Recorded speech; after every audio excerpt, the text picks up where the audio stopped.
दोस्तों, रमजान का मुकद्दस महीना चल रहा था और पाकिस्तान में एक माँ और बेटी एक घर में रहा करती थी। दोस्तों, एक दिन माँ ने अपनी बेटी से कहा, बेटी, आज घर में कुछ मेहमान आने वाले हैं, उनके लिए इफ्तारी तैयार करनी है, इसलिए इफ्तारी तैयार करने में तुम मेरी मदद करो। लेकिन दोस्तों, बेटी ने मदद करने से साफ साफ इनकार कर दिया और अपनी माँ से कहने लगी, अम्मी जान, इस वक्त टीवी पर मेरा फेवरेट सीरियल आ रहा है, मैं उसको देखूंगी, जब सीरियल खत्म हो जाएगा तब मैं कुछ काम करूंगी। माँ ने कहा, वक्त कम है, तुम मेरी मदद अभी करो और आज के लिए सीरियल मत देखो।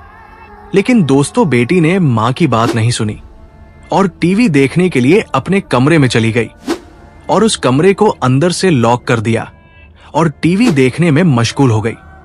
दोस्तों, उसकी माँ उसे बुलाती रही, लेकिन लड़की ने माँ की बात को अनसुना कर दिया। तो उसकी माँ से जितना हो सका उन्होंने इफ्तारी के लिए उतनी चीजें बनाई।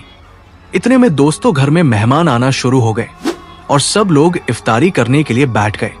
माँ ने फिर से लड़की को आवाज दी ताकि वो भी नीचे आकर इफ्तारी कर ले, लेकिन लड़की के कमरे से कोई भी आवाज नहीं आई। दोस्तों, उसकी माँ उसे बुलाने के लिए उसके पास गई और दरवाजे पर खड़े होकर आवाज लगाई, लेकिन अंदर से कोई आवाज नहीं आई।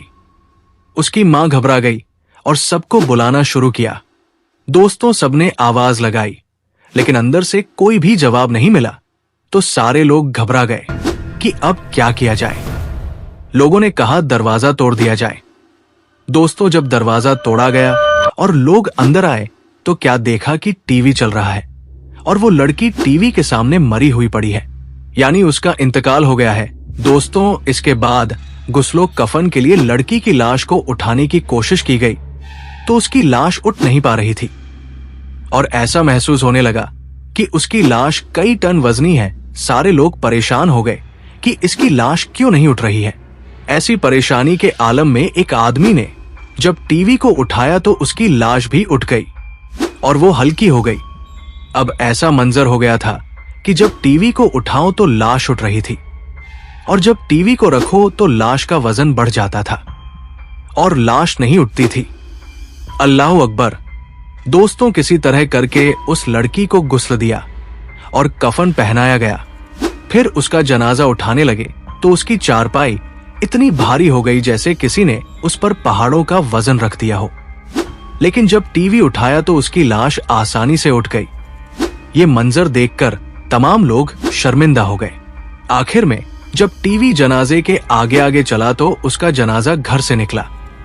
अब इसी हालत में टीवी के साथ उसकी नमाजे जनाजा पढ़ी गई और कब्रिस्तान लेकर जाने लगे। और कब्रिस्तान में ले जाने के बाद जब मैयत को कब्र में उतारा और मिट्टी देकर लोग घर को वापस आने लगे तो लोगों ने कहा, अब टीवी भी घर वापस ले चलो। दोस्तों, जब लोग टीवी उठाकर वापस आने लगे तो उस लड़की की लाश कब्र से बाहर आ गई। अल्लाहु अकबर। दोस्तों, यकीनन कितना खौफनाक मंजर होगा वो। दोस्तों, फिर लोगों ने टीवी को रखकर उसकी लाश को दोबारा दफन किया और फिर टीवी को लेकर लोग घर जाने लगे तो फिर कब्र ने उस लड़की को बाहर फेंक दिया। आखिरकार दोस्तों, अब होता यह है कि वहां मौजूद सभी लोगों ने मुफ्ती साहब से मशवरा करके लोगों ने टीवी के साथ ही उस लड़की को दफन कर दिए और सारे लोग घर चले गए। दोस्तों, जरा सोचिए, अब इस लड़की के साथ कब्र में क्या अजाब होगा और हश्र में इस लड़की का क्या अंजाम होगा। लिहाजा सभी लोग गुनाहों से बचने की कोशिश करो और अल्लाह की बारगाह में अपने गुनाहों से तौबा करो, वरना मरने के बाद बहुत बुरा अंजाम होगा।